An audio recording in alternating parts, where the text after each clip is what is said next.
are haunted houses. And then there's Borley Rectory, a place so filled with terror it drove priests to madness and turned skeptics into believers.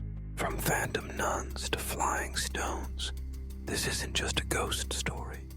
It's one of the most documented and disturbing paranormal cases in history. Tonight, we bring you the true eyewitness accounts that made Borley Rectory infamous. Welcome to Truth is Terror. Borley Rectory was built in 1862 in Essex, England, by Reverend Henry Dawson Bull. It stood on the grounds of an old monastery. Legend says a monk from that monastery once had a forbidden affair with a nun. When discovered, he was hanged. She was bricked into the convent walls, alive. There's no proof of the legend in church records, but something was waiting on that land. Almost immediately, the Bull family, 14 children, 2 adults, and a rotating staff of servants, began experiencing things. We heard footsteps where no one walked, one former servant later said. They came up the stairs at night, stopping outside the nursery. By 1900, the Bull daughters reported seeing a ghostly nun drifting near the garden. They approached her. She vanished. Just like that, locals reported even stranger sightings, like a headless coachman racing past the front gates, a skeletal horse pulling his cart. Others spoke of tapping on their windows, only to find no one there. It was like the house breathed at night, said a housemaid in 1904. You could feel it pulsing, like it hated you.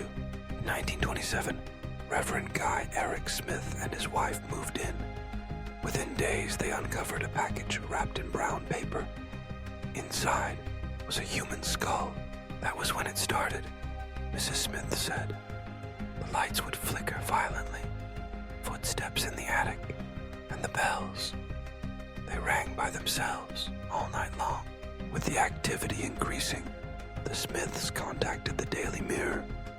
The paper sent a reporter, and one more man who would change everything. Harry Price, Britain's most famous paranormal investigator. Armed with notebooks, psychics, and cameras, he entered Borley Rectory in 1929. On his first night, Price reported stones being thrown, a vase smashing behind him, and cold drafts that followed him from room to room.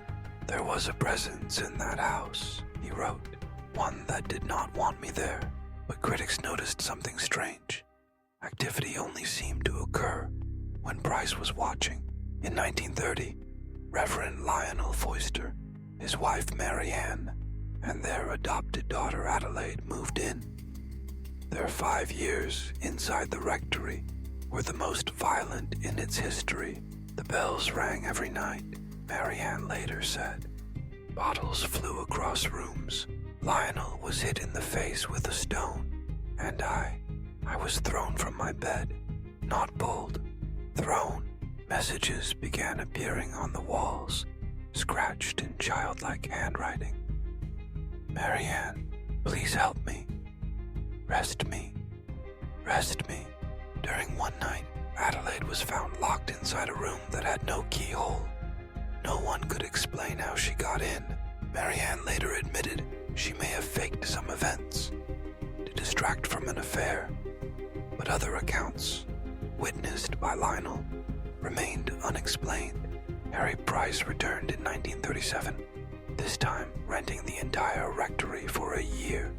He recruited 48 volunteers, scientists, students, psychics. They heard knocks, voices, objects moved in locked rooms, and they made contact with something. A woman's voice came through, a seance participant reported. She said her name was Marie Lair, a nun, buried in the cellar. The spirit warned, the house will burn, and bones shall be revealed.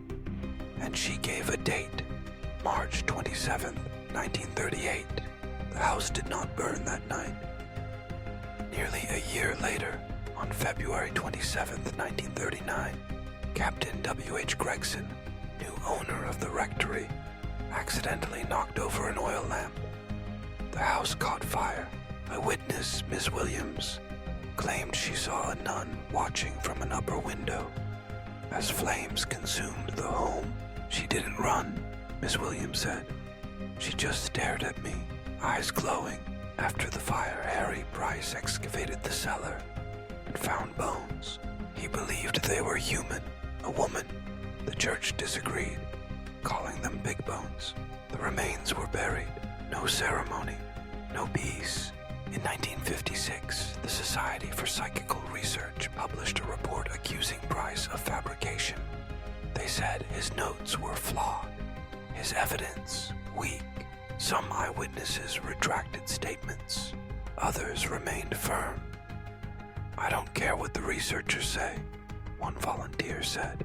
"Something moved in that house. Something watched us. It was real. The Borley Rectory is gone, but its legend lives on. Visitors to the nearby church still report cold spots, whispers, and the feeling of being followed. The nun has been spotted as recently as the 1990s, drifting between trees, head bowed. No one lives at Borley anymore, but something never left. Was it all a hoax? A lonely house playing tricks on the mind? Or was Borley Rectory truly haunted? Somewhere between the shadows and the facts lies the truth.